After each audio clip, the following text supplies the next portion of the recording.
ሰግጥ ማለት ለዓላማ ክችች ማለት ነው። ማህበረሰብ ብቻ ሳይሆን የተማረንን የሚሉት ራሱ በሱ ኢንፍሉዌንስ ተደርገው መሰገጥ እንዳለባቸው ትናንት ከነበረው ዲግሪ ማስተርስ ማድረስ እንዳለበት የተማረ ሰው አለ እና የፌደራል ፖሊስ አሁንም በሶሻል ሚዲያ ላይ አጠቃቀማቸው ልክ አይደሉም ብሎ ያመነባቸውን በጠቅላላ እርምጃ መውሰዱን አጠናክሮ እንደሚቀጥል ነው እየተናገረ ያለው። ስለዚህ ዛሬ በተሰማው ወይም አሁን በደረሰ ማስረጃና መረጃ ቲክቶከር አዶናይ በቁጥጥር ስር እንደዋለ መረጃው ደርሶናል። ምንም አላረገም እኮ ምን አረጋ? አዶናይ ሰግጥ ነው ያለው አይደለ? በቃ ሌላ ምንም ያረገው ነገር የለም። ሰዎችን ከወደቁበት አነሳ። እስቲ ጂጂ ኪያ ደግሞ የምትለውን ሰምተን እንመለስ። ሰው አዶናይ አይደለም። አዶናይ ታንክ ይዞ አልገባም። አዶናይ ድሮን ይዞ አልገባም። ሄዱና ንገሯቸው። መጀመሪያ ትውልድን የሚያጠፋው ጦርነት ነው። ጦርነት አንፈልግም በሉት። ለሀገር ሉዓላዊነት ሳይሆን እርስ በርስ የምትጋጩትን ለስልጣን አቁሙ በሉ። እንደዚህ ነው ማለት ያለው። መልስ አትመልሱላቸው።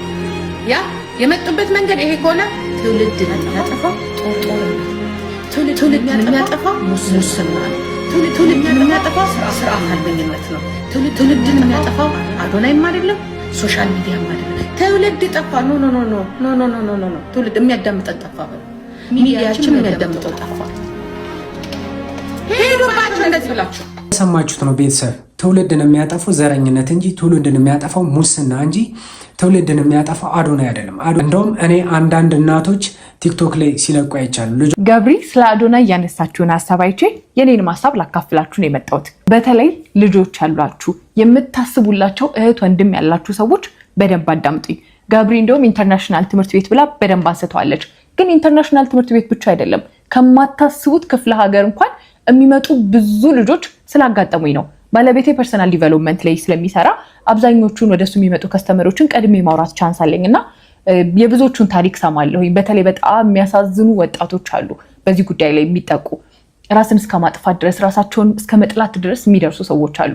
አስቡት እስቲ ቤታችን ውስጥ እንዲህ ይሆናሉ ብለን ማንጠብቃቸው ልጆቻችን እህት ወንድሞቻችን ምን እያሳለፉ እንደሆነ እንኳን ሳናቅ በዚህ ጉዳይ ተጠቅተው ራሳቸውን እስከ መጉዳት ቢደርሱ ምን ሊሰማ እንደሚችል ይሄ በአደባባይ መውጣቱና መወራቱ ለብዙዎቹ መለወጥ እንደሚችሉ ተስፋ እንዲሆናቸው ሆናል። እኔ እንደውም አንዳንዶቹን አዋራቸዋለሁ።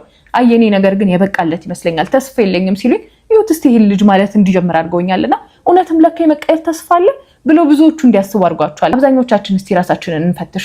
ማናችንን ብዙ ጥፋት እያለብን ራሳችን አጋልጠን ሌሎችን ለማዳን የምንነሳው? አዶናይ ያደረገው ይሄንን ነው። ራሱን አጋልጦ ራሱን አሰድቦ ለብዙ ሰዎች ግን ትምህርትና ተስፋ እየሆናቸው ነው። ልጆቻችንን እንደ አዶናይ ነው ማሳደግ የምንፈልገው። በጣም ብዙ ተሸማቀው ያደጉ ልጆች አሉ። በጣም በብዙ ችግር ውስጥ፣ በብዙ ዲፕሬሽን ውስጥ፣ በብዙ ጭንቀት ውስጥ ያደጉ ልጆች አሉ። እንደዚህ አይነት ጭንቀቶች ደግሞ ወንዶችና አንዳንድ ሴቶች ታውቁታላችሁ ምን አይነት ነገር ውስጥ ሊከታችሁ እንደሚችል ማለት ነው። ከዚህ ዲፕሬሽን ውስጥ ደግሞ መውጣት የምችሉት የሆነ ነገር ላይ ፎከስ ስታደርጉ፣ የሆነ ጎል ላይ ፎከስ ስታደርጉ እንደሆነ አዶናይ በደንብ እያስተማረ ነው።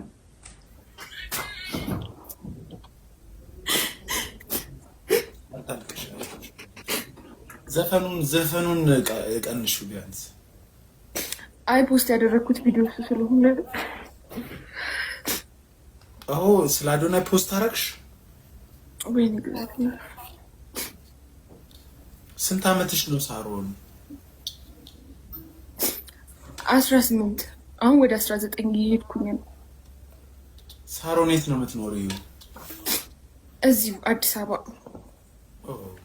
ሳሮንዬ እኔ በ11 ዓመት በልጥሻለሁ። አንድ ነገር ብነግርሽ ቅር ይልሻል? አይለኝም። አዶናይን አግኝተሽው ታውቂያለሽ? አዎ ካይንድ ልጅ ይመስለኛል፣ ጥሩ ልጅ ይመስለኛል። ግን አንድ መክርሽ ነገር ኢትዮጵያ ውስጥ ነው የምትኖሪው? አዎ ኢትዮጵያ ውስጥ ነው የምኖረው። ወንድ ልጅ ይታሰራል፣ ይፈታል። ወንድ ልጅ ያጣል፣ ይቸገራል፣ ያገኛል። ያንቺን ባብ ማታፈሺ ጥሩ ነው። ማፍሰስም ካለብሽ ደግሞ ኢትዮጵያ ውስጥ በጣም 10 ሚሊዮን ተፈናቃይ ህዝብ አለ። በየቀኑ ብዙ ሺዎች ይሞታሉ። መንገድ ላይ ራሱ ሶፍት እያሉ የሚዞሩ በጣም ህጻናት አሉ። እናት አባት የሚለው አለ፣ የሚገባበት የሚወጣበት ያጣ ሰው አለ። በጣም ሞን ልጅቷን ያጽናናበት መንገድ በጣም አሪፍ ነው፣ ደስ ይላል።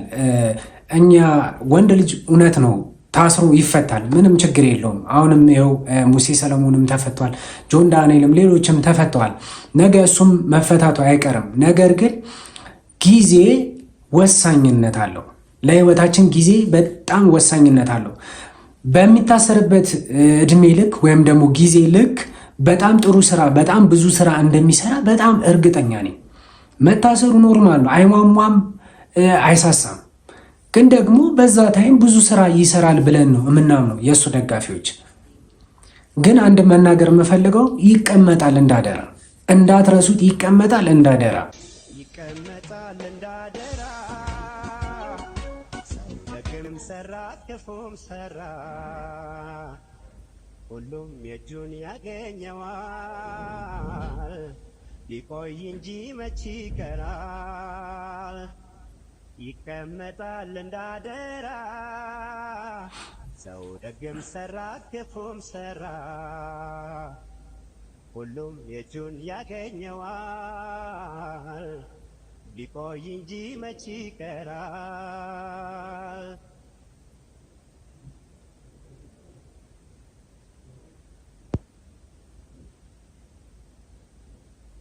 ህሊና ስለ ፍቅር ቅድሚያ ሰጥቶ ስለ ክፋት ባይቸገር መልካም ነበር።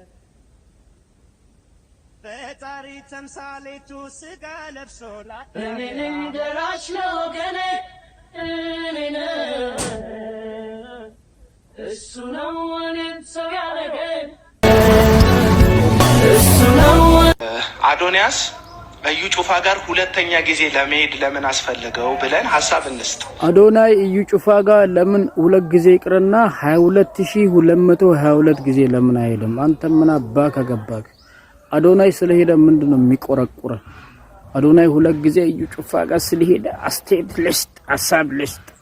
ጥምባሮጊት መቼ ነው አንተ ግን ርዕስ የምትቀይረው? ተመሳሳይ ርዕስ ከአመት እስከ አመት አንተ አይሰለችም እንዴ?